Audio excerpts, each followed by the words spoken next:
الرحیم فقد قال اللہ تبارک و تعالی فی القرآن المجید والفرقان الحمید لا شریک لہ وبذالک امرت وانا اول المسلمین صدق اللہ العظیم وصدق رسولہ النبی الکریم الامین۔ میرے نہایت ہی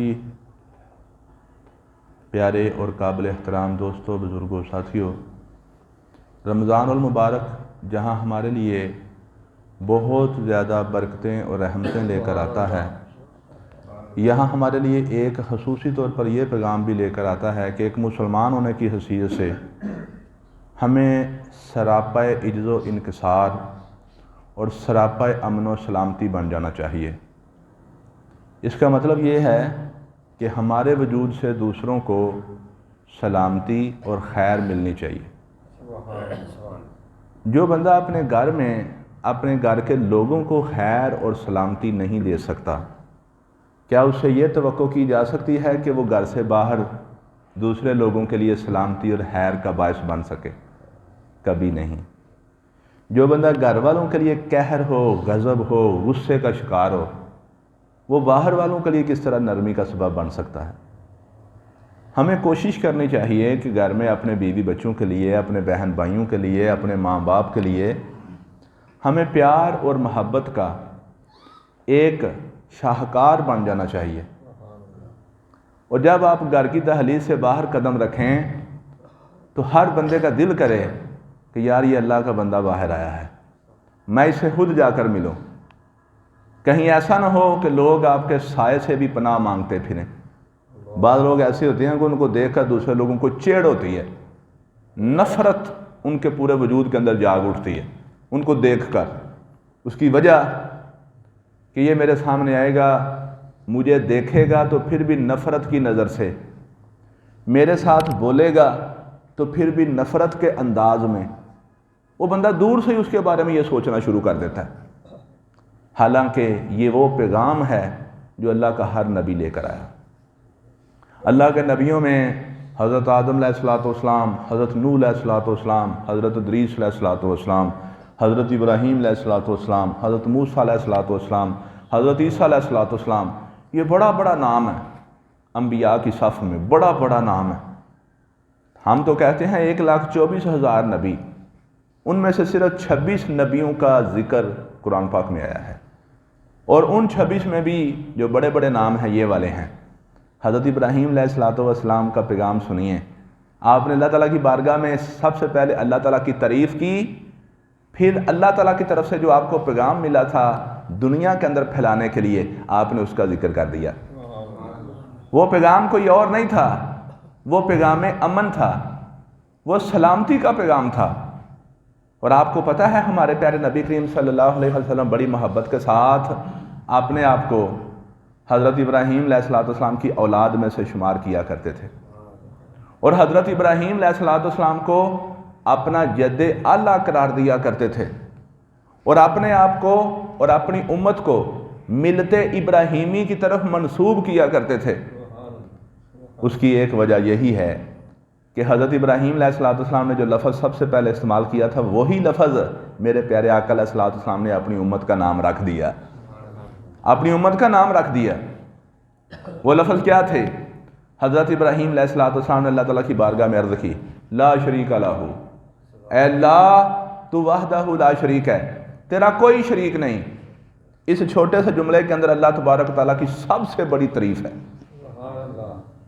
کوئی بھی پوری دنیا کا مومن اور مسلمان اس جملے سے حالی نہیں ہونا چاہیے، اور نہ ہی ہوتا ہے۔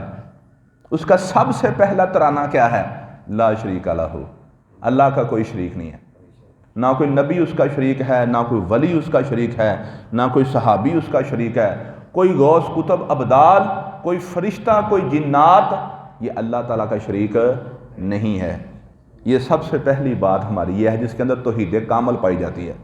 اس کے بعد کیا کہا لا شریک لہ، اس کا کوئی شریک نہیں، وَبِذَالِكَ أُمِرْتُ، مجھے اسی بات کا حکم دیا گیا ہے۔ یہاں امرتو کا لفظ استعمال کر کے بتا دیا کہ میں وہ مسلمان ہوں، مجھے اللہ نے جو حکم دے دیا ہے میں اس کے اوپر عمل کروں گا۔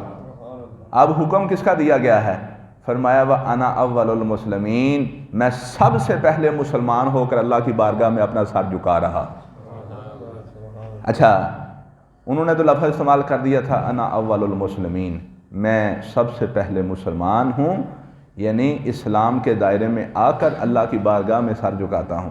کبھی پتہ ہم نے غور کیا کہ مسلمان کہتے کسے ہیں؟ مسلمان کا ایک معنی ہوتا ہے سلامتی والا، مسلمان کا ایک مطلب ہوتا ہے سر تسلیم ہم کرنے والا، جو اللہ رسول کے ہر حکم کے سامنے اپنا سر جھکا دے، بحث نہیں کرنی۔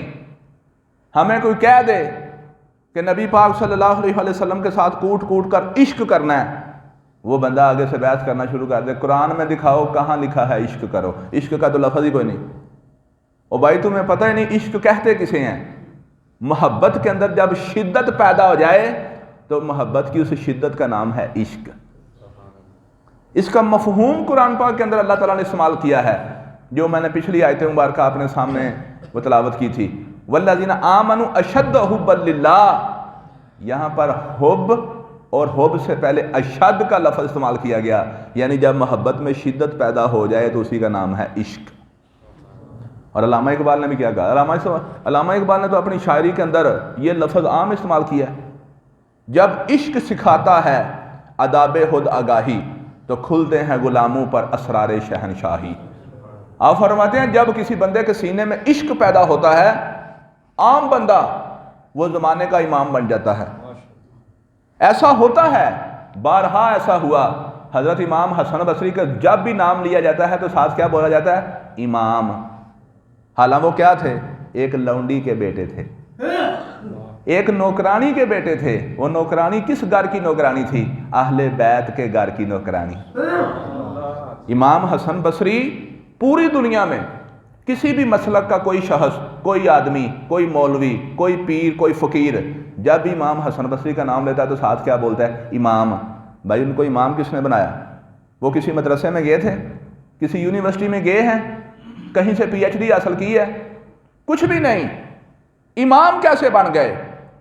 اور وہ تو بیٹے بھی کسی نوکرانی کے تھے، لونڈی کے، لیکن وہ لونڈی کس طرح کی تھی؟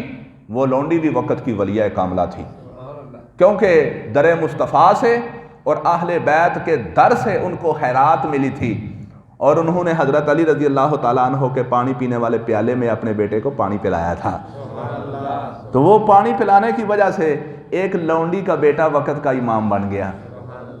تو پتہ چلا کہ انا اول المسلمین، یہ اسلام کس چیز کو کہتے ہیں؟ کہ جب یہ اسلام بندے کے دل کے اندر آتا ہے نا، جب یہ اسلام صرف ہمارے سر کے اوپر سے گزرتا ہے تو ہم اپنا نام لکھ دیتے ہیں مسلمان، اور جب یہ اسلام ہمارے دل کے اندر سے گزرتا ہے تو پھر وقت کا بن جاتا ہے امام۔ اب آپ کی مرضی ہے کہ آپ ایک عام مسلمان بنیں یا وقت کا امام بن جائیں یا اپنے گھر کا تاجدار بن جائیں، تو یہ آپ کے اختیار میں ہے۔ تو پیارے آقا علیہ الصلوۃ والسلام کی بارگاہ میں جب پوچھا گیا نا کہ ای المسلمین خیر یا رسول اللہ، یا رسول اللہ سب سے بہترین مسلمان کون ہے؟ اب دیکھیں ہم سب بھی مسلمان ہیں، آج تک ہمارے دل کے اندر اگر یہ شوق پیدا نہیں ہوا تو آج یہ شوق پیدا ہونا چاہیے۔ جب پوچھا گیا یا رسول اللہ ای المسلمین خیر، سب سے بہترین مسلمان کون ہے، تو میرے آقا علیہ الصلوۃ والسلام نے بھی وہی تعریف کی تھی جو حضرت ابراہیم علیہ الصلوۃ والسلام نے کی۔ آپ نے فرمایا من سالم المسلمون من لسانہ و یدہ، جس کے ہاتھ اور زبان سے دوسرے مسلمانوں کو تکلیف نہ پہنچے، وہ سب سے بہترین مسلمان ہے۔ آج ہم گھر سے نکلتے بعد میں ہیں، پہلے دوسروں کو تکلیف دینا شروع کر دیتے ہیں۔ گھر سے نکلتے وقت ہماری زبان کے اوپر کہیں کہیں 100 گالیں ہوتی ہیں، گالیں، گھر والوں کو بھی گالیں، باہر والوں کو بھی گالیں، اور تو ایسا کی کرنا ہے، اور تینوں میں آ کے پوچھ لینا، اور تیری ایسی ایسی، گھر والوں کو بھی گالیں، گھر سے باہر نکلتے جس کے اوپر نظر پڑی اس کو بھی گالیں، مسجد میں آئے تو مسجد میں آ کر بھی ایٹھلی اتلی۔ یار یہ کیا ہے؟ ہم کس طرح کے مسلمان ہیں؟ پڑھنے ہم نماز آ رہے ہیں، ہمیں یہ بھی نہیں پتا کہ مسلمان کہتے کسے ہیں۔ پہلے مسلمان بنے پھر نمازی بنے، پہلے مسلمان بنے، مسلمان کی تعریف یاد کریں۔ آج میں نے مسلمان کی تعریف یاد کر لی، اس تعریف کے مطابق میں نے اپنے آپ کو مسلمان بنانا ہے، پھر اس کے بعد اگلی باتیں آئیں گی۔ میرے پیارے دوستوں بزرگوں، میرے پیارے آقا علیہ الصلوۃ والسلام نے تو یہ ساری زندگی یہ درس دیا تھا صحابہ کرام کو، اور صحابہ کرام نے اس کے اوپر عمل کر کے دکھایا۔ آج ہمارا دور ہے، صحابہ کا دور گزر گیا، آج ہم صحابہ کے جانشین ہیں، ہم نے صحابہ کرام کے کیے ہوئے عمل اور طریقے کے اوپر ہم نے چلنا ہے۔ اسی لیے میرے پیارے آقا علیہ الصلوۃ والسلام نے فرمایا تھا علیکم بسنتی و سنت الخلفاء الراشدین، تمہارے اوپر لازم ہے کہ میرے طریقے کے اوپر بھی چلو اور میرے صحابہ کے طریقے کے اوپر بھی چلو۔ تو میرے پیارے دوستوں بزرگوں، چھوٹی سی چھوٹی مخلوق ہو، چاہے کوئی چیونٹی ہو، کوئی جانور ہو، کوئی پرندہ ہو، کوئی انسان ہو، کوئی حیوان ہو، کوئی بھی چیز ہو، اس کے ساتھ نرمی کرنا سیکھیں، آپس میں غصے کو ختم کریں۔ مسجد میں آ کر، مسجد سے باہر، اپنے گھر میں، اپنے گھر سے باہر، اپنے گھر کے افراد پر اور اپنے محلے کے تمام لوگوں کے ساتھ ہر طرح نرمی اور پیار کا رابطہ رکھیں اور یہ تعلق قائم کریں۔ انشاءاللہ العزیز آہستہ آہستہ ہمارے دلوں کے اندر اور سینوں کے اندر اسلام کی محبت پیدا ہوگی۔ یہ میں نے چھوٹا سا پیغام اس لیے دیا ہے اسلام کے حوالے سے کہ اسلام کا معنی کیا ہے؟ سلامتی، سلامتی اور سلامتی اور امن۔ اگر ہمارے اندر امن اور سلامتی نہیں ہے تو ہم مسلمان کہلانے کے حقدار نہیں ہیں۔ اللہ تعالیٰ کی بارگاہ میں دعا ہے کہ اللہ تعالیٰ ہم سب کو عمل کرنے کی توفیق عطا فرمائے۔